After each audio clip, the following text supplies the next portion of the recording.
Hello there, folks. Have a think back to your childhood and try to recall the first time you were either taught or advised to refrain from making promises you couldn't keep.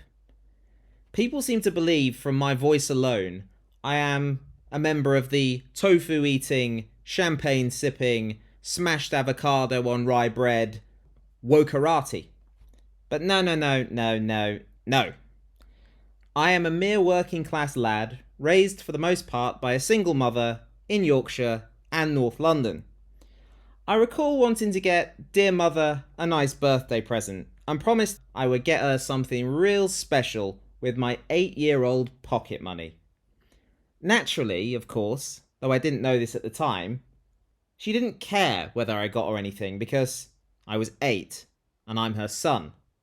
And unfortunately, that is exactly what transpired, because my brother borrowed my pocket money to buy the VHS tape of the World Wrestling Federation event, WrestleMania 12.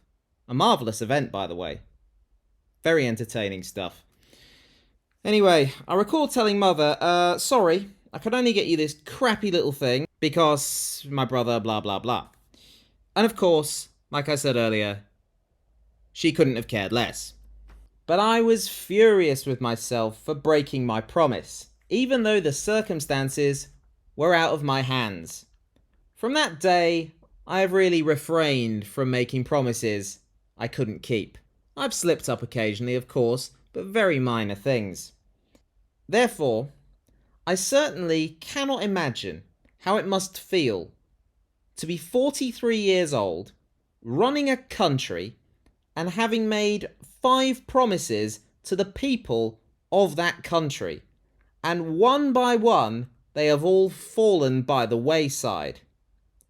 Halving inflation, not even close. Growing the economy, it's stagnant. Reducing national debt, it has surpassed 100% of GDP for the first time since 1961. NHS waiting lists are overall on the up, and stopping the boats is a complete disaster. With that in mind, Jacob Rees-Mogg is going to attempt something utterly stupid right here, in some strange attempt to toe the Tory party line on television.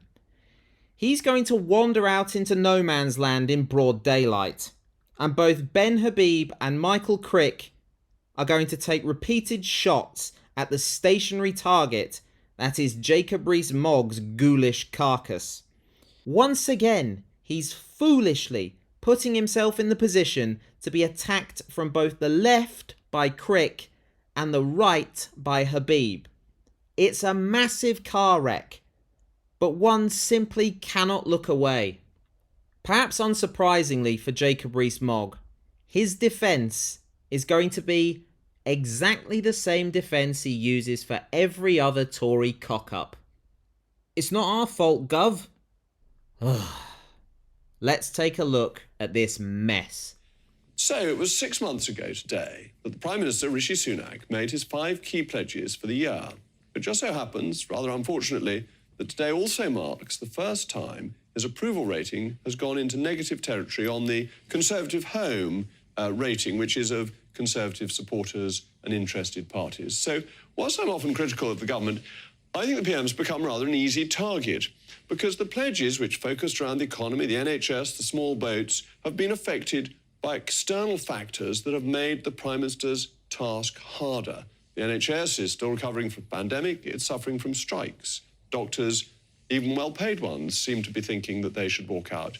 Inflation has become entrenched because of the inept monetary policy of the Bank of England. And in terms of migration, the Court of Appeals just overturned the High Court's ruling on Rwanda, while the House of Lords is busy gutting the illegal migration bill. It really isn't the Prime Minister's fault. Sometimes politicians cannot deliver even when they make their best efforts. However, my panel's back, and I'm sure they may well disagree with me, former Brexit Party MEP Ben Habib and the author and broadcaster Michael Crick. Ben, Well, And Rishi's doing his absolute best, and he is beset by obstructionism from various blob-like quarters. Well, for the first time, I find myself at odds with you, Jacob, if I may say so. Rishi is squarely responsible for having broken the economy. I find it quite amusing that during the leadership campaign, he kept saying, I'm the responsible one.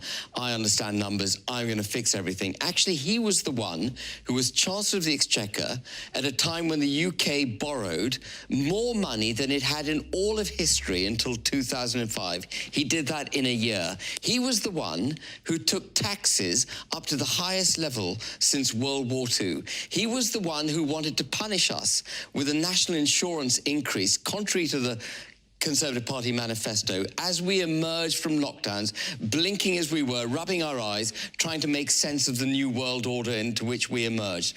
Rishi Sunak, I'm afraid, is squarely at the heart of the problems that the country faces. And the promises he made are disingenuous. And the reason I say that is because he made two in particular. One, that he would grow the economy, and the other, that he would reduce debt. No government in history has ever reduced debt. You can reduce debt as a proportion of GDP, but they are one and the same promise.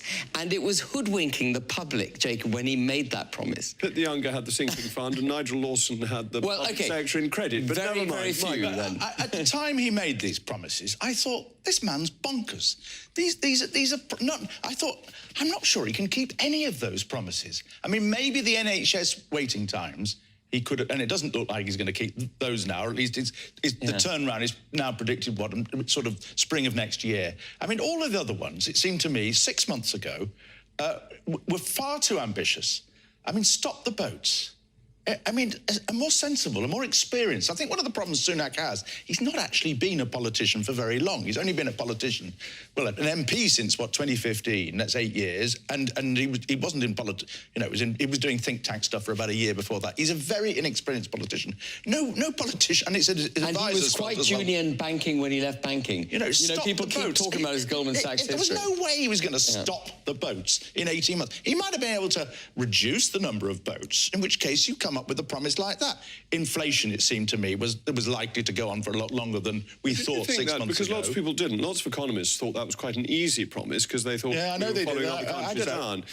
But the Bank of England is surely more responsible for that than Rishi Sunak. And cutting the debt. I mean, as Ben says, cutting the debt. Now, reducing the annual debt, the annual PSPR, that may be a target you can achieve. And cutting the debt as a percentage of GDP was, I think, what he meant. Exactly. But he didn't say that. He didn't say that, though, did he? And whoever drew up that list of promises should be sacked. And Sunak has got a lot to answer for. He's going to do him, it's going to humiliate him. Yeah. Well, the only problem is when have these promises got to be achieved? End of this year, by the election? Either way, it's quite likely he'll get it'll be a whitewash for the other side. The real problem, I think, the Prime Minister has, is that he's absent of ideas. He had 5 promises. These were great ideas. But they weren't. They were great mission statements. Yeah. But he's got no mechanism. He's articulated no mechanism by which to deliver them. What he's doing is more of the same of what got us into this problem in the first place. If we get on the small boats, where he really has done things, he's been thwarted by the appeal court, which was surprising because Jacob, the High Court I'm going to have to disagree with you. And the House of Lords. Come on, you're not going to defend the House of Lords. No, I'm going to say the illegal migration bill as drafted simply doesn't work. There is no one in the country, I think, who would want more to stop the boats than I would. But there's a carve-out for the European Court of Human Rights in the illegal migration bill. In the first instance, it directs the Home Secretary to detain and deport people who enter the country, and then it gives her a carve-out if the ECHR should disagree. And that undermines the whole bill. Even if the House of Lords we're in perhaps the surprising position that I am Mr. Sunak's greatest defender on TV News this evening. But thanks to my panel. What a bizarre choice of hill he has chosen to die on today. You have to admire Rees-Mogg's persistence. He is unrelenting in his pursuit of being the biggest idiot in the room. You'd think by now I would be used to his duplicitous nature, but he seems to somehow be sinking further into the murky depths of the swamp. Jacob, if one makes a promise, or in this case 5 promises, it is surely incumbent upon the maker of said promises, especially if they are running a country and are answerable to, or at least in theory should be answerable to, absolutely bloody everybody, to be aware of the obstacles between the making of the promise and achieving the promise. Instead, there is nothing but the blaming of others and complete denial as to their responsibility. Inflation and debt? Oh, that's the fault of the Bank of England. Small boats still crossing? Oh, that's the fault of lawyers and the courts. Hospital waiting list still on the up? Oh, that's the fault of the COVID-19 pandemic, something that is now in the past. And this video is another perfect example of how dead the Conservative Party is. Don't get me wrong, Ben Habib is cretinous. Of course he is. But reform will take plenty of Tory votes.